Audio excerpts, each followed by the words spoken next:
você que precisa de um backup confiável, de alta performance, assiste o vídeo até o final, pois eu criei uma solução básica completa. E o melhor, o único investimento será no equipamento UNAS Pro da marca Ubiquiti. E é claro, você precisa ter ao menos um servidor de backup, Windows Server físico ou virtual. E caso você precise proteger o seu ambiente Microsoft 365, não se preocupe. A gente vai continuar utilizando o Vim Community, o gratuito, pois o próprio UNAS Pro já faz a proteção do Microsoft 365 de forma nativa. Assim, o Vim Community, que é o gratuito, irá proteger seus servidores e o próprio UNAS irá proteger o seu Microsoft 365. Eu já estou ansioso para receber suas dúvidas nos comentários.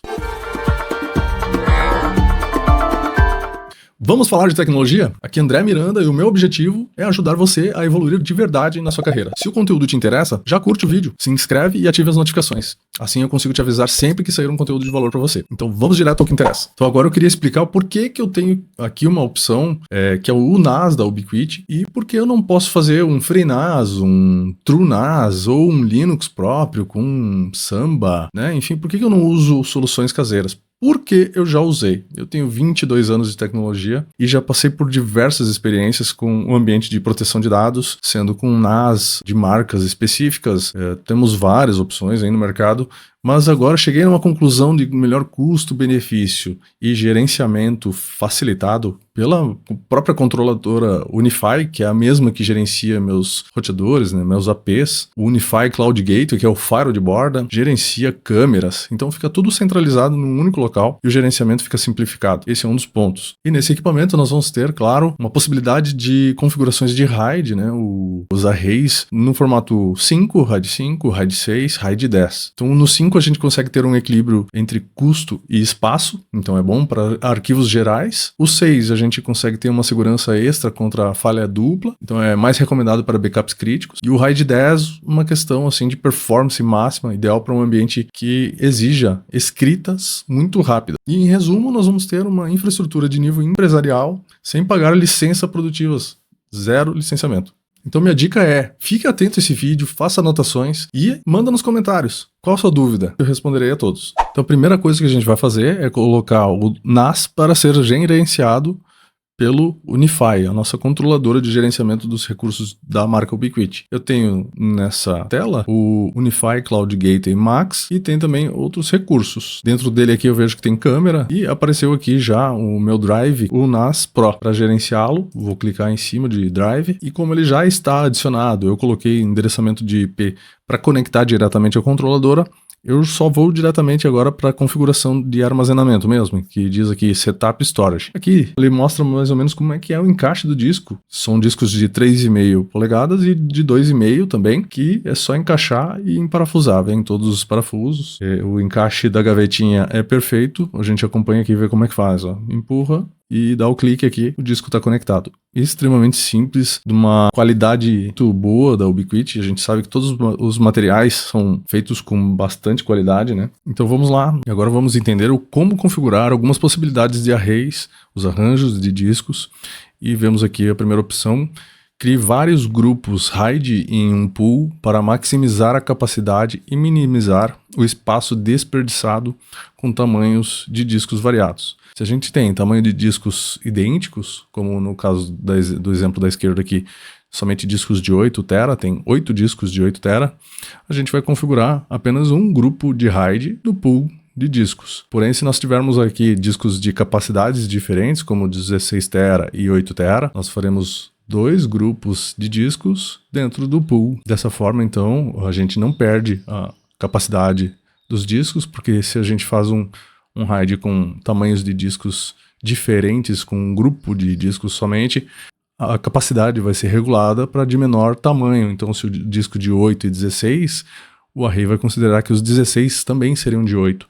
Por isso, a gente consegue, então, separar em grupos de discos para compor uma volumetria total de um pool de discos. Então, totalizando aqui a quantidade de discos que temos, 8 discos de 8 TB, isso dá um total de RAID 5, 56 TB disponíveis para utilização, sendo que um deles pode falhar. Isso no array do RAID 5, sempre temos a possibilidade, por causa da paridade dos dados, um deles pode ser perdido e a vida continua. Já no caso dos grupos de discos de 16 TB e de 8 TB, podemos perder um disco de 16 e também um disco de 8 TB. já que são grupos de arrays diferentes. Então, a capacidade total é, claro, os 72 TB.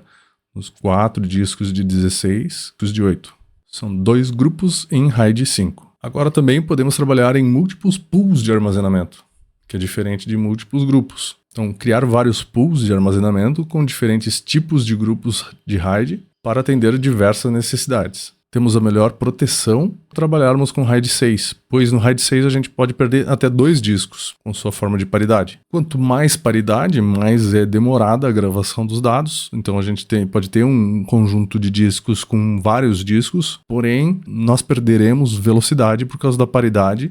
Sempre que gravar um dado, aquele dado precisa ser subdividido entre as partes, e se isso acontece, a velocidade da gravação dos dados é reduzida. Porém, nós temos a segurança de poder perder até 2 discos.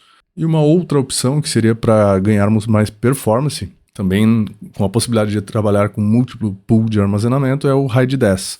No RAID 10 a gente vai trabalhar com 4 unidades de disco, que ele faz a soma do RAID 1 e do RAID 0.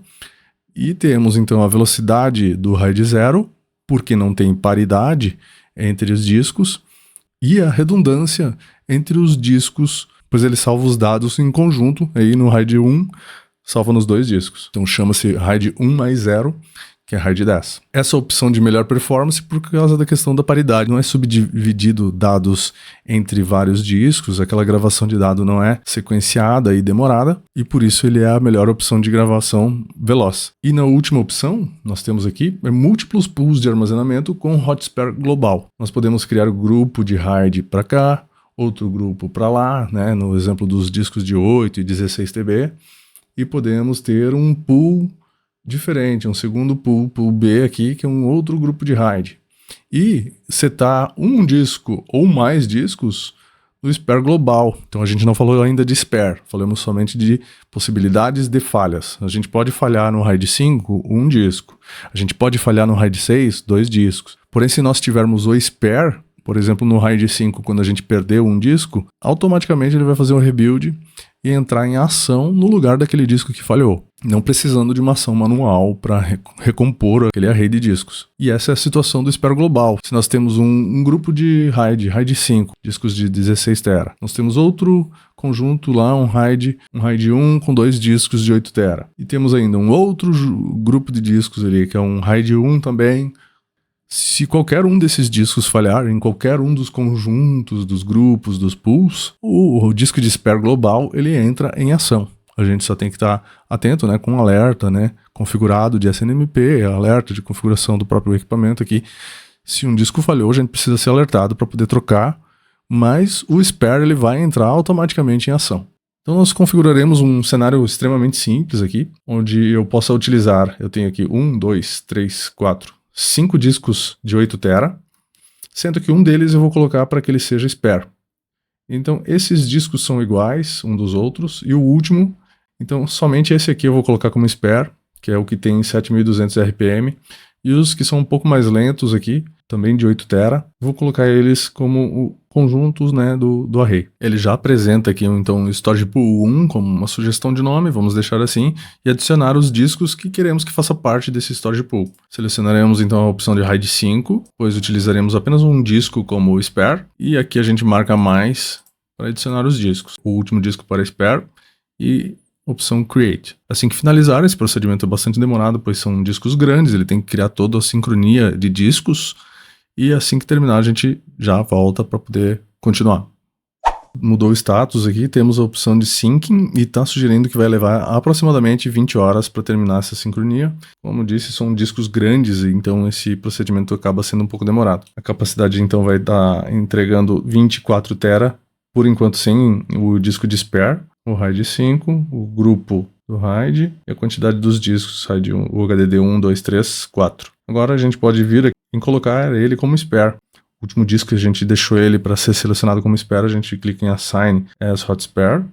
Se um desses discos falhar durante todo o ciclo de vida do uso do NAS, ele vai assumir o controle, vai automaticamente o lugar daquele disco que falhou. O Hot Spare entrou para a produção, então teremos que considerar somente encaixar um novo disco no local daquele que ficou como falho e colocar aquele novo como um novo hot spare. O tempo de espera aqui está dando aproximadamente 18 horas. Vamos abandonar aqui a gravação do vídeo por hoje. No minuto seguinte a gente volta. Então o primeiro passo aqui no NAS é a gente configurar o usuário que fará uso da autenticação para o compartilhamento de diretório. Então o usuário a gente adiciona ele, Create New, aqui em cima. Vamos nomear o usuário de Vim, identificar usuário e senha. Eu quero uma senha longa aqui para segurança. E aqui só criar, criamos o usuário. Dá para enviar por e-mail aqui para que o usuário receba, não queremos. E aí o próximo passo é então criar o compartilhamento de diretório para que seja provido para o repositório lá do Vim. Então no menu aqui à esquerda em All Files, vamos em New Shared Drive, vamos chamar de Vim Repo. Não colocaremos limite de capacidade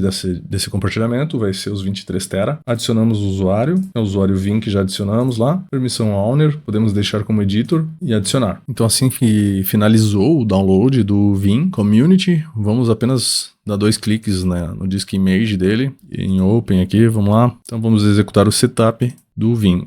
Install. Nós vamos diretamente no Install Vim Backup Replication. Procedimento simples, aceitar o contrato. Com limitação nas funcionalidades. Aqui a gente não precisa desmarcar nada, só avançar.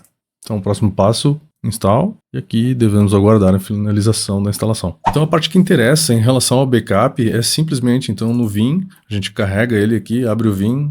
Na tela principal aqui já vamos para Backup Infrastructure e temos aqui Backup Repositories. Nós vamos adicionar um repositório aqui em cima à esquerda. E dentre as variadas opções aqui nós vamos selecionar Network Attached Storage, que é onde tem NAS. A nossa opção teríamos o NFS Share no NAS Pro da Ubiquiti, mas vamos de SMB Share, que já está habilitado, é só utilizar.